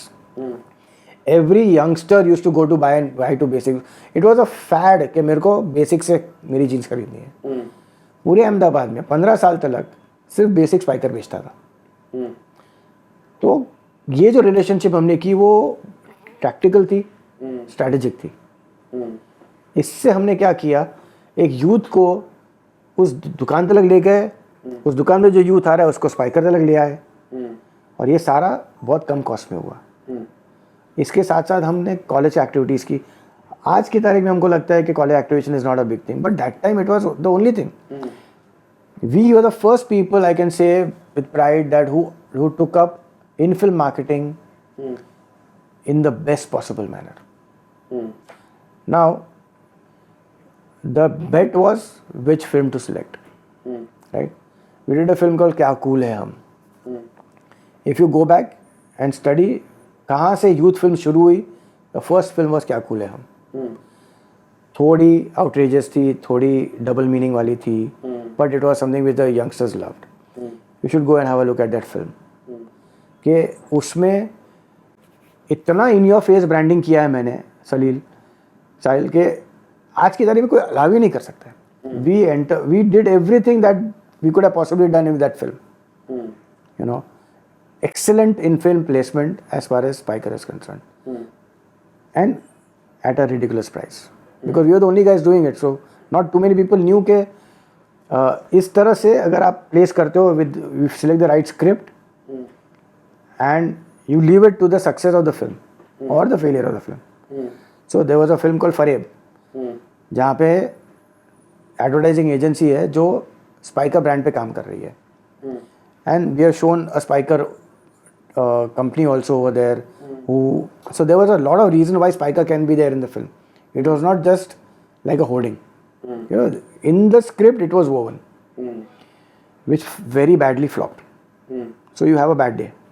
But then we also had a Namaste London, where the script was changed to accommodate. We had a store in London at that point. Spiker ने London और Melbourne में दुकानें खोली थी, तो हमारे store में London में शूट हुआ।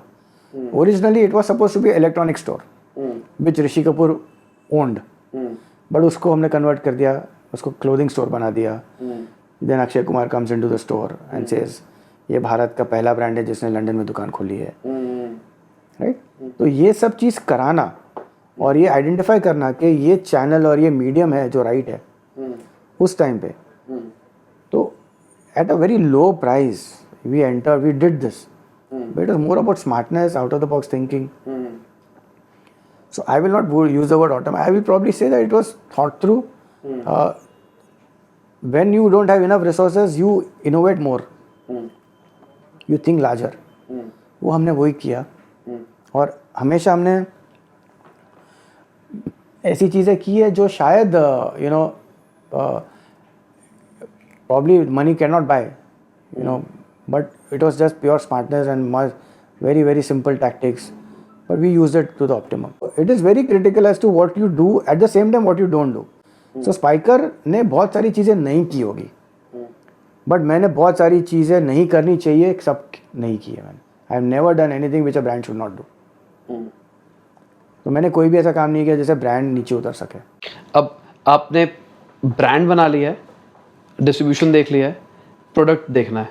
अब प्रोडक्ट कैसे देख रहे हो कि यूएस में आपकी टीम है, वो सब स्टडी करती है, सब अपने बच्चे हैं इंडियन, ठीक है, कोई भी यूएस का नहीं है, कोई भी जर्मनी का नहीं है, सब हमारे यहाँ के लड़के हैं.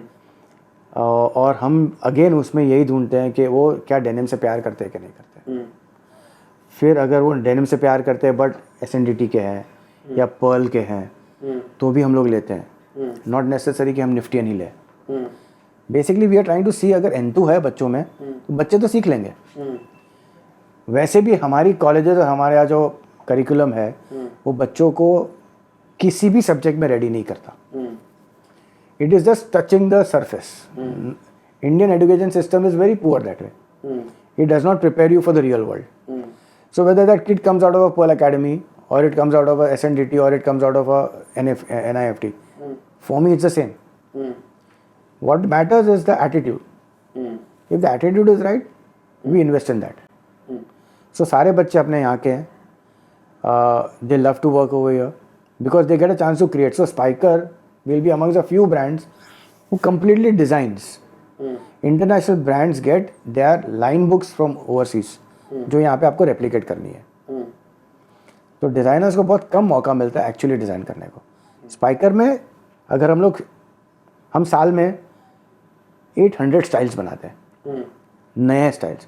एक ख़ास बात बताता हूँ आपको, 30 साल में स्पाइकर ने किसी भी सीज़न में अगले सीज़न में पिछले सीज़न का एक भी स्टाइल रिपीट नहीं किया।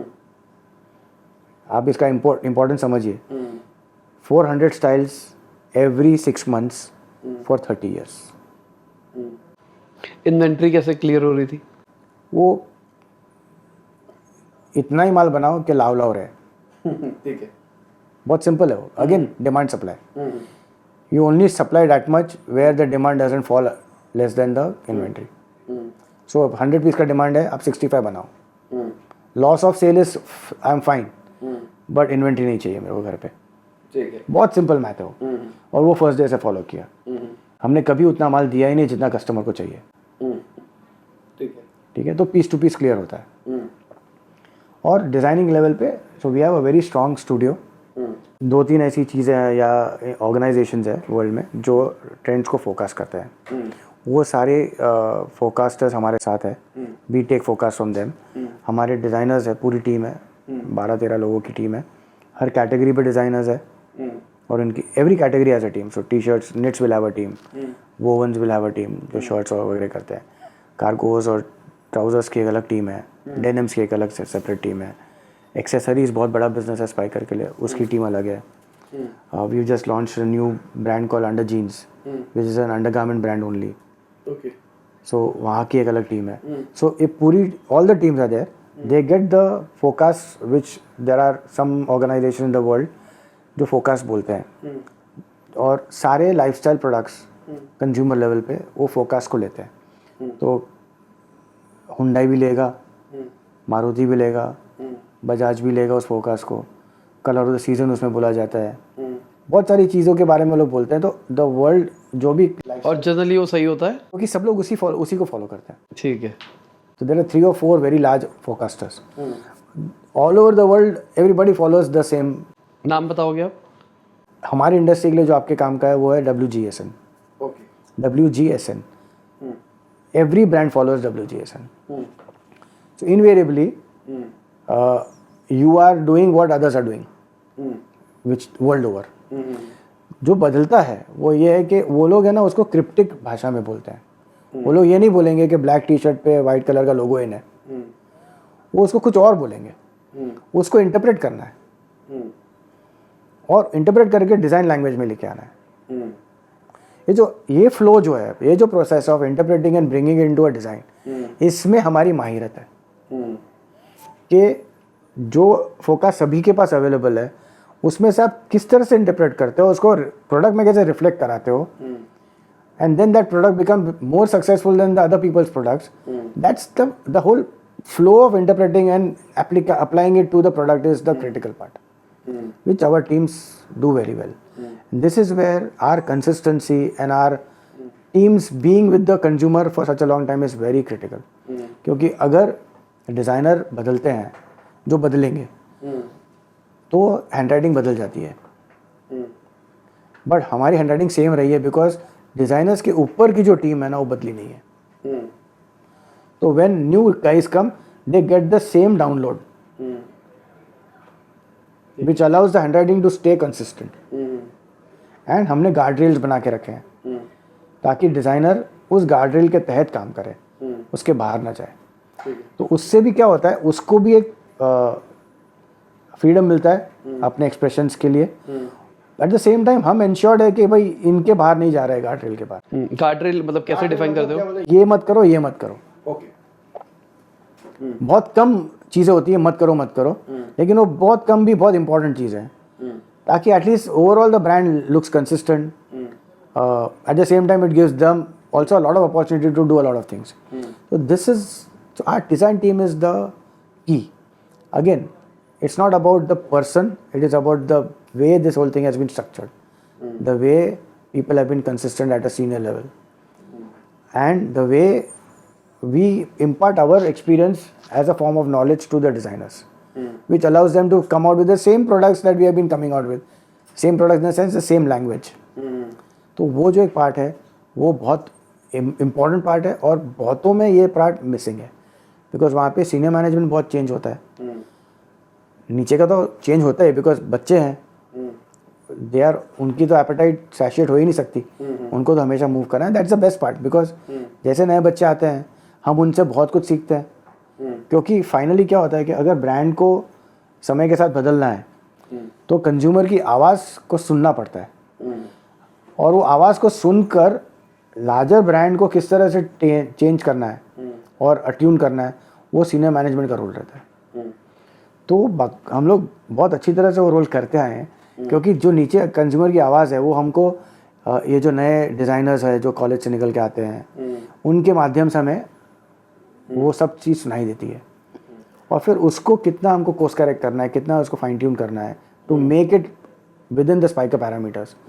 That is the guideline which is given by the senior team, and then the products come out consistently. So this is we have a very strong design studio, we have a very good sampling unit where उनकी जितनी thought process है वो उसको actual product में बना के लाने के लिए एक हुनर चाहिए, क्योंकि एक टेलर एक डिज़ाइनर की भाषा जब सुनता है तो दोनों के एडुकेशन के चीज़ों में फ़र्क है।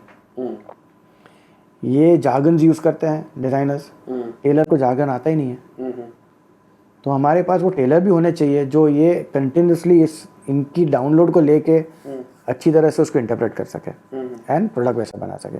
तो designing studio moving into a sampling unit where the people are in the sampling business are very very trained, you come out with the right product and then that product goes to all the vendors कि भाई ये product ऐसे बनाना है, उसके साथ का take pack होता है, सारी चीज़ें जो भी प्रोडक्ट में होती है, राइट फ्रॉम द बटन में कितनी सिलाई होनी चाहिए, वहाँ से लेकर कौन सा लेबल लगेगा, कहाँ पर लगेगा, क्या साइज़ का लेबल होगा, किस वेंडर से वो लेबल ख़रीदना है तुमको, ये सब कुछ उस टेक पैक में आता है, क्योंकि स्पाइकर सारे वेंडर्स नॉमिनेट करता है।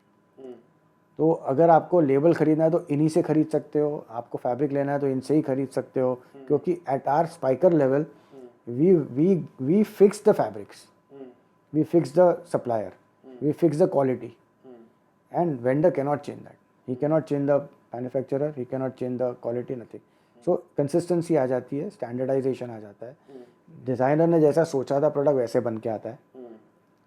ये सारी चीज़ें इवेंचुअली एंड तक हमको कंट्रोल करनी रहती है, जो होती है, और उसके वजह से you find a very steady and a constantly consistent product coming from Spykar. ठीक है, मतलब बहुत ही ज़्यादा कॉम्प्लेक्स है और ये बहुत ज़्यादा आसानी से बताया गया है, और ये रियलिटी वाइज ये बहुत ही खतरनाक प्रोसेस होता होगा मुझे ऐसा लगता है। और क्या बोलो ये तो बेकार है। हाँ, तो यही बहुत अच्छा है। यही मेरा क्वेश्चन था कि अभी आपने 400 प्रोडक्ट्स बनाए, 400 प्रोडक्ट्स को जब आप लाइव कर रहे हो मार्केट के अंदर, क्योंकि आपको प्रोड्यूस करना है, तो वो गट फीलिंग के ऊपर जा रहे हैं कौन सा प्रोडक्ट जाएगा कौन सा नहीं जाएगा? सो इसको मैं ये नहीं बोलूँगा गट है, और सीज़न ख़त्म होता है उसके बाद मेरी टीम बैठती है कि क्या चीज़ नहीं चली। तो अगेन हमारे यहाँ पे है ना, डिज़ाइनर्स को हम लोग खाली एक ही चीज़ पे रेस्ट्रिक्ट करते हैं कि जो चीज़ नहीं चली है ना वो मत बनाओ वापस, जो चीज़ हमने बनाई नहीं है ना कभी उसको तुम बना दे रहो, कोई प्रॉब्लम नहीं है। So innovation has got endless opportunity, but innovation can not include anything which has not done well. So what has not done well के ऊपर एक स्टडी होती है, वो स्टडी हम लोग शेयर करते हैं विद द डिज़ाइन टीम, और वो इंश्योर करते हैं कि अगले कलेक्शन में वो चीज़ें ना हो। मसलन अगर लाल कलर का शर्ट नहीं चला, किसी एक टोनालिटी का लाल कलर नहीं चला, तो भाई अगली बार आप वो लाल मत बनाओ, या लॉन्ग स्लीव्स है उस पर एपोलेट्स डाले हुए हैं, एपोलेट्स नहीं चलते हैं तो मत बनाओ एपोलेट्स. तो what not to do as again what not to do is critical because to do there is the whole world open. It is easier to say what not to do. So we tell a people what not to do. और कितना % failure rate रहता है? See, there are times when a style bombs completely. मतलब मैंने अगर 4000 piece बनाया तो एक भी पीस नहीं बिका या 4-5 पीस ही बिका हो, ऐसा भी होता है. पर वो बहुत कम है, बहुत रेयर है. क्योंकि बाय नाउ तो वी नो एग्जैक्टली कि क्या चीज़ नहीं चलेगी या जो एकदम ही नो है वो हमें पता चल जाती है. बट फिर भी there are styles, you have a grade ABC होते ही हैं, 20% C में चले जाते हैं. बट और सी का आपने लेवल क्या रखा हुआ है और एक की कितनी इन्वेंट्री बनाते हो?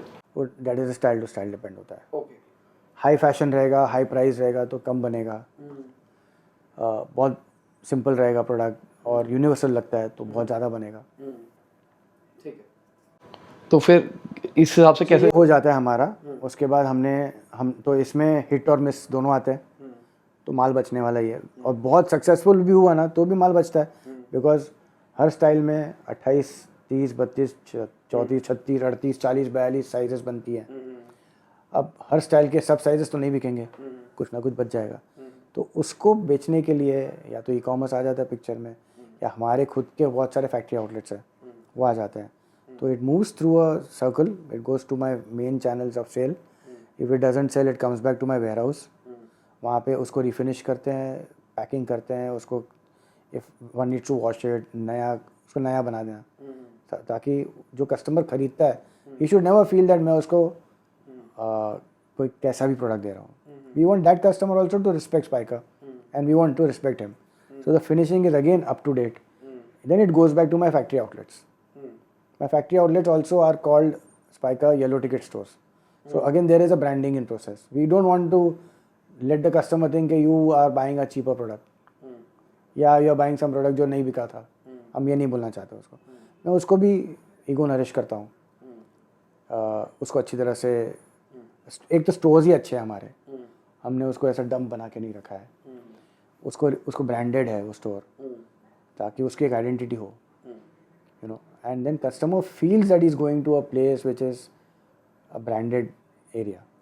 And products are also very well furnished, refurnished to sell it back to the customer.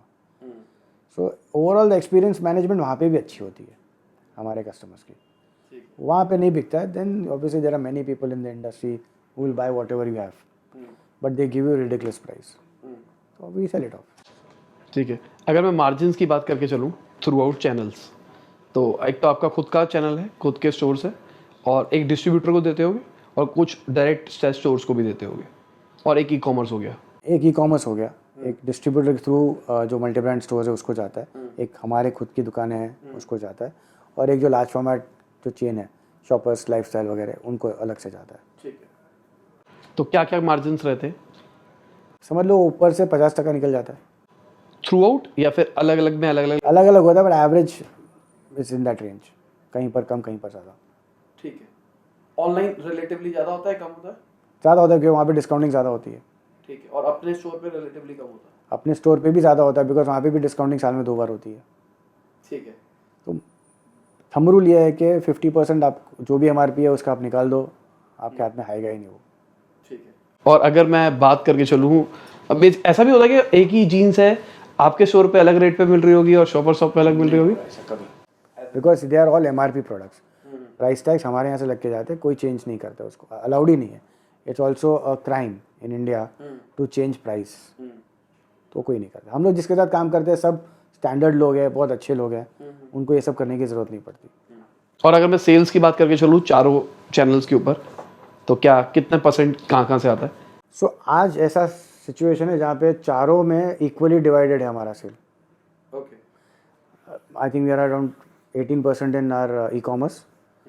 The rest 3 channels, if my own stores, LFRs, which is the chain stores, and the MBO, जो mom and pop stores है, trade, they are all equal. I think around 23, 24%, 25%, all of them. और credit line का क्या scene रहता है? Again, it's very dependent on with whom. चलता है credit मतलब? देखो अच्छा काम करेंगे तो अच्छे लोग के साथ ही काम होता है, अच्छे लोग का पैसे का कोई इशू ही नहीं होता है।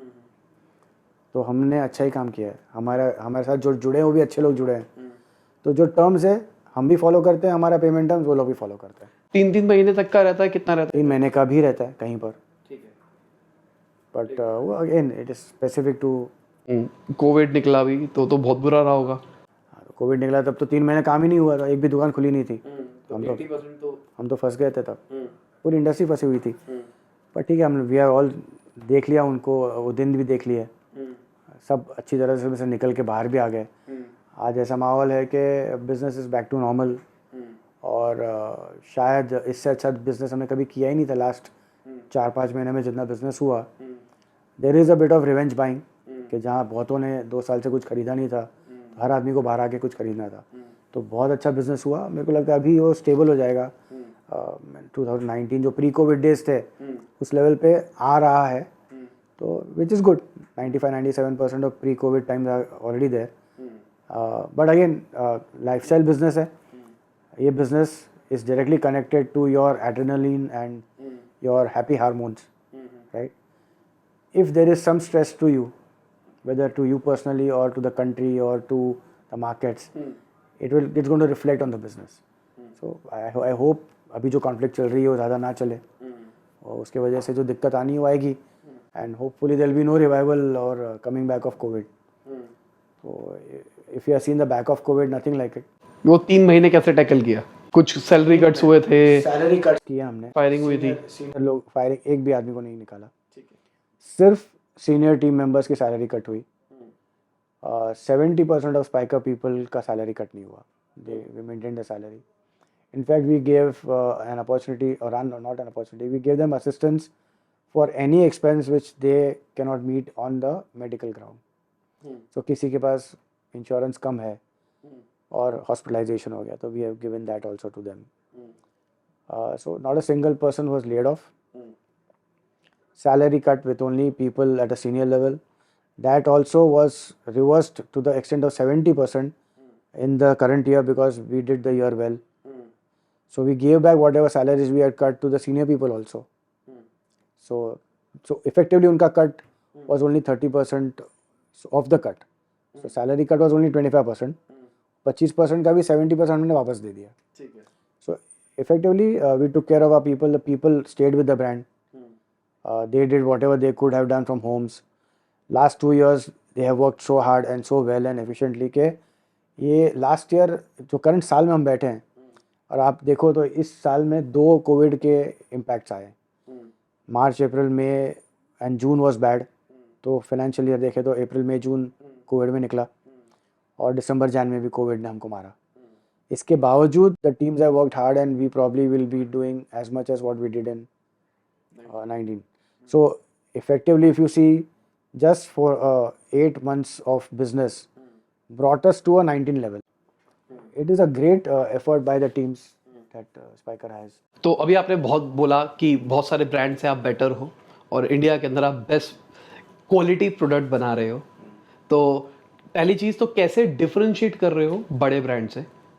क्योंकि मैं अपना बताऊंगा ऑनेस्टली कि मैं आपका ब्रांड बचपन में लिया करता था, जब मैं बड़ा हुआ तो मैंने कहा बड़े ब्रांड्स लेंगे, क्योंकि उस टाइम पे आपका ब्रांड एक स्पेसिफिक सेगमेंटेशन के लिए था, एक स्पेसिफिक प्राइसिंग के ऊपर था, तो मुझे लगता था। अब मैं थोड़ा बड़ा हो गया तो मुझे ऐसा लगता है कि यार अब अर्न कर लेते हैं तो हाई क्वालिटी प्रोडक्ट ले लेते हैं। तो दिमाग में मेरे तो सेगमेंटेशन हो रखी थी कि यार इंडियन ब्रांड है, चीप ब्रांड है। तो ये चीज़ें कैसे हैंडल कर रहे हो? सो इसमें ऐसा है कि माहौल बदल रहा है इंडिया के लिए, ठीक है।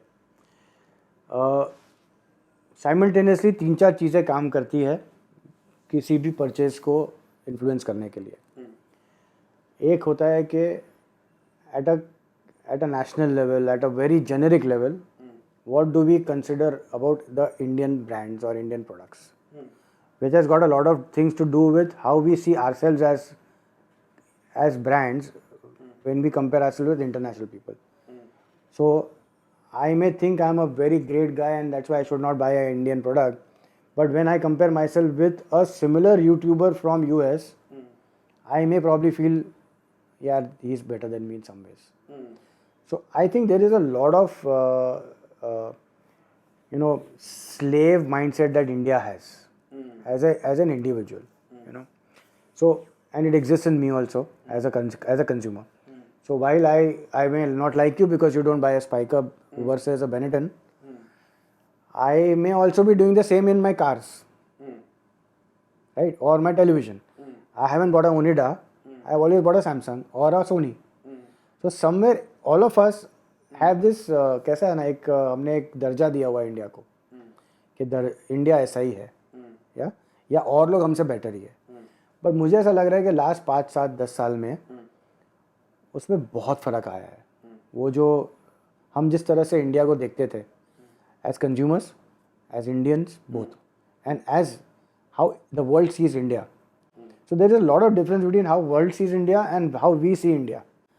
We still are very, very, very harsh to fellow Indians and fellow Indian brands.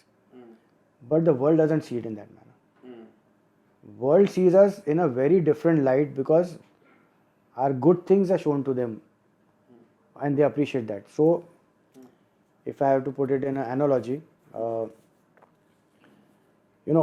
when they look at India from a garmenting standpoint, they consider us much better than Bangladesh and many other countries because it's so when a made in India label is bought, say in a Gap, it's respected. मैं यही बताना चाह रहा हूँ कि मुझे आपका नहीं पता कि आप कर रहे हो, पर सेम कंपनी अगर आप एक टी शर्ट बेचोगे 4,000 रुपये की, 5,000 रुपये की, शायद मैं नहीं लूँगा. और यही अगर कोई बड़ा ब्रांड 4,000 रुपये की टी शर्ट देगा तो मैं शायद ले लूँगा. और वो पैसा डाल रहे हैं तो वो क्वालिटी भी दे रहे हैं. तो मैं यही आपको कह रहा हूँ कि ब्रांड है ना बहुत ही इंटेंजिबल है. आप आपको खाली फील कर सकते हो, छू नहीं सकते हो आप, बराबर. आपके हाथ में कुछ नहीं है. It's just a feel. It's more about your perception, it's your inner feeling. और उसको इन्फ्लुएंस करने के लिए बहुत सारी चीज़ें होती हैं. At a top level I told you about the country and where we stand as Indians. At a below level we then comes to the individual.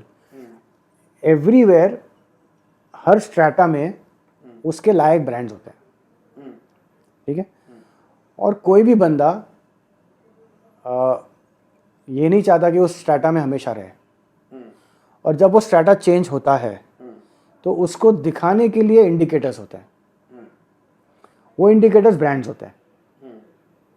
ये बहुत नॉर्मल और एक नेचुरल प्रोसेस है. तो स्पाइकर एक स्ट्रेटा पे है, ठीक है.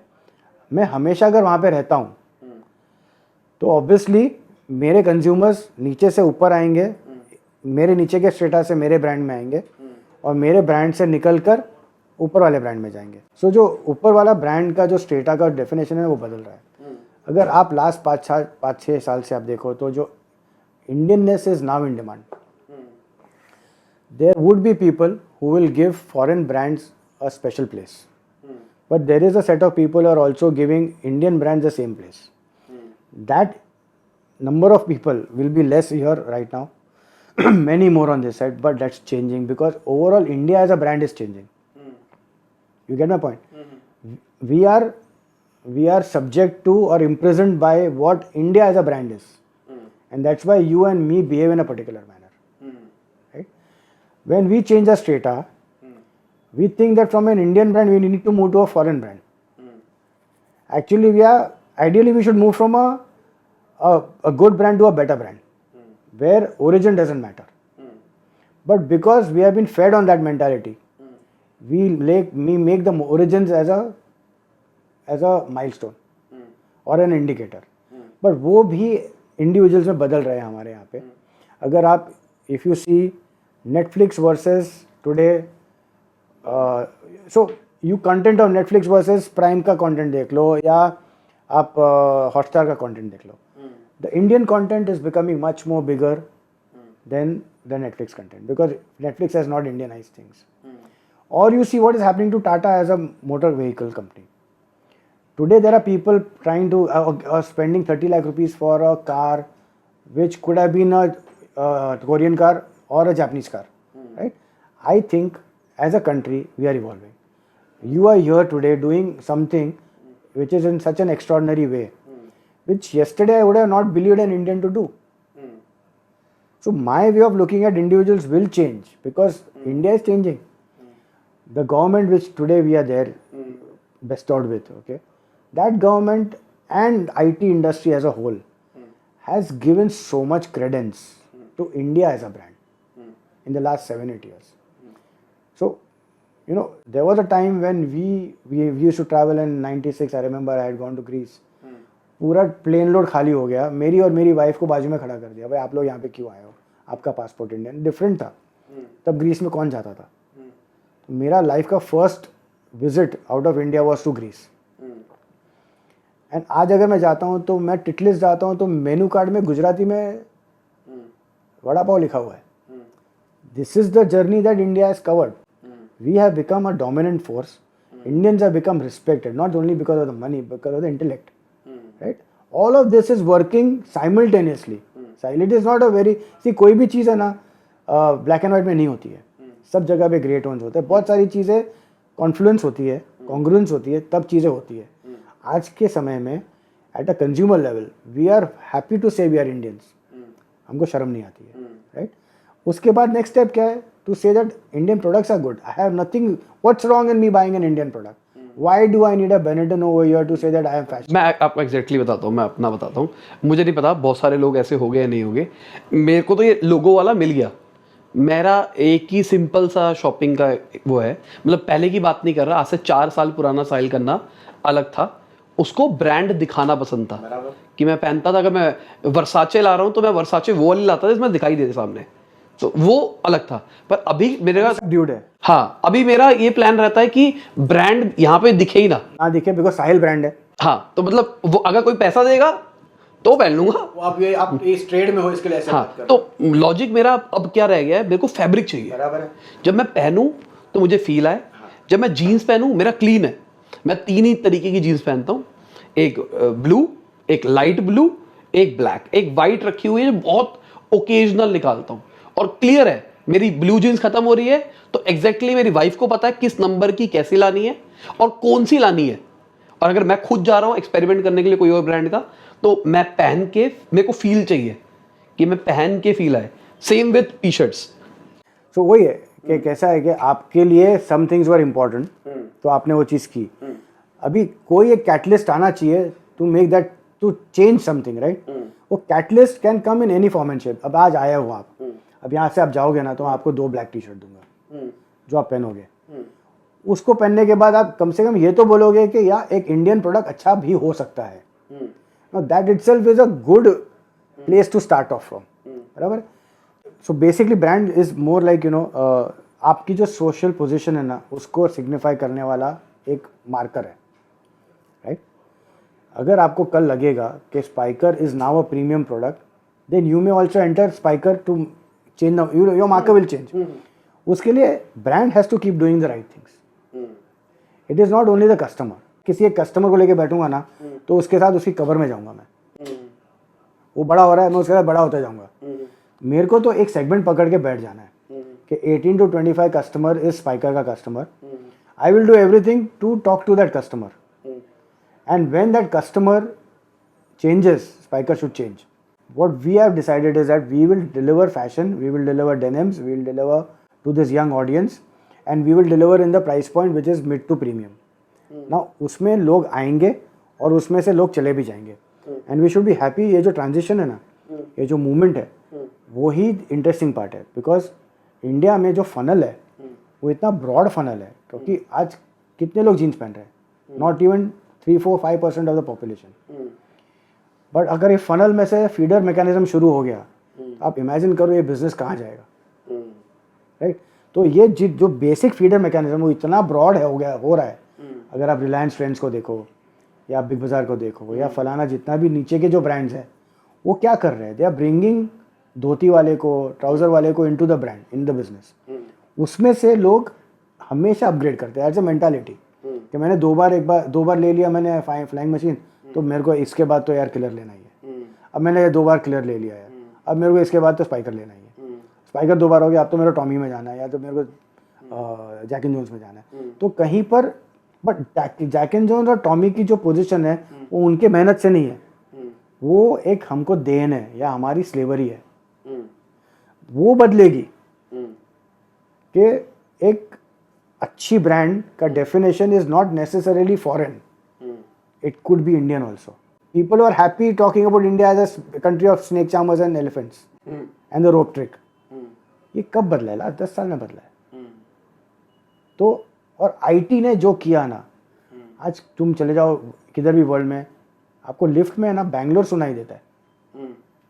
जो एक इंडस्ट्री ने हमारे लिए किया है ना, वो अनइमेजिनेबल है।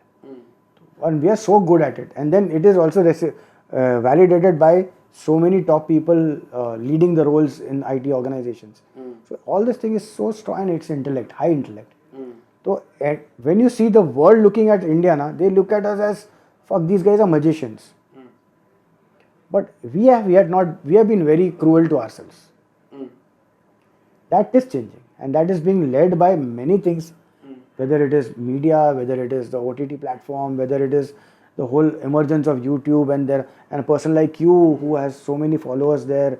So people have started noticing that India is coming of age, and there is nothing wrong in being an Indian or an Indian brand or this.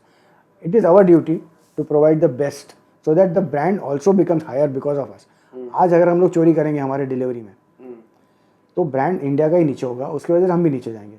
तो as you and me as a component of India, हम अगर ये commit करते हैं कि मेरे यहाँ से कुछ बिलो स्टैंडर्ड जाएगा ही नहीं, in fact I will increase my standard of delivery every time I deliver, you see the magic happening over there, because it is like a APGP formula, arithmetic progression versus geometric progression.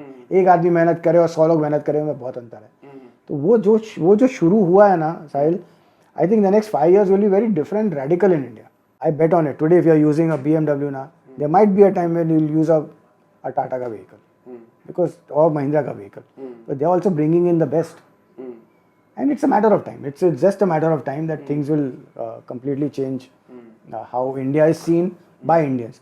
India being seen by other people is good. Indians staying overseas, they know what India is. It is only Indians saying in India don't respect India, and that will change. तब हम आ रहे हैं अपने rapid fire की तरफ। Back to back questions हो गए आपसे, कोई एक्सप्लेनेशन नहीं चाहिए, सीधा वर्ड वाला आंसर। एंड्रॉइड और iOS? Android. फंडिंग और बूटस्ट्रैप? Bootstrap. डेट और इक्विटी? Equity. एंजल और वेंचर? Angel. IPO या फिर private equity? Frying pan to fire. IPO. Love और अरेंज? Arranged love. फेम और मनी? Fame. फैमिली और बिजनेस? Family. वेज और नॉन वेज? Veg. प्रॉफिटेबिलिटी और scalability? Profitability. Large team और small team? Small team. Owning और renting? Renting. Outside food या homemade? Homemade. Best food ever? Tom yum in any part of Thailand. Okay. Formal education या self taught? Self-taught.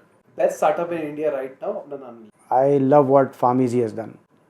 Okay, क्या अच्छा लगा उसमें? मुझे अच्छा लगा कि उन्होंने पहले प्रोजेक्ट बिल्ड किया एंड देन बैकवर्ड इंटीग्रेट करते, they started buying actual offline businesses which brought them a lot of knowledge and experience also. Favourite movie कौन सी है आपकी? अंदाज अपना अपना। Favourite web series? सारा भाई वर्सेस सारा भाई। डेस्टिनी बिलीवर हो या फ्री चॉइस? Destiny believer. ठीक है, 5 फेवरेट बुक्स जो आप रिकमेंड करना चाहो? फाउंटेनहेड, फिर ओनली द पैरानाइट सर्वाइव, और बहुत सारी है, 5 डिफिकल्ट है बोलना। आपकी हॉबी क्या है? I like to travel a lot and listen to music. तो फाइनल एडवाइस आप हमारी ऑडियंस के लिए क्या देना चाहो? हमारे को जो देखते हैं वो बिजनेस कर रहे हैं या फिर करना चाह रहे हैं? कीप इट सिंपल और believe in delivering the quality that you want to, and consistency बहुत क्रिटिकल है। तो ये अगर करते रहेंगे तो सक्सेस आना ही है। ठीक है, तो इसी के साथ ये वीडियो खत्म होती है। उम्मीद करता हूं आपको मजा आया होगा। लाइक कर देना, शेयर कर देना, कमेंट बताना वीडियो कैसी लगी। बाय, गुड नाइट, शुभ खुदा हाफिज, गुड मॉर्निंग, आफ्टरनून, जब भी आप वीडियो देख रहे हैं।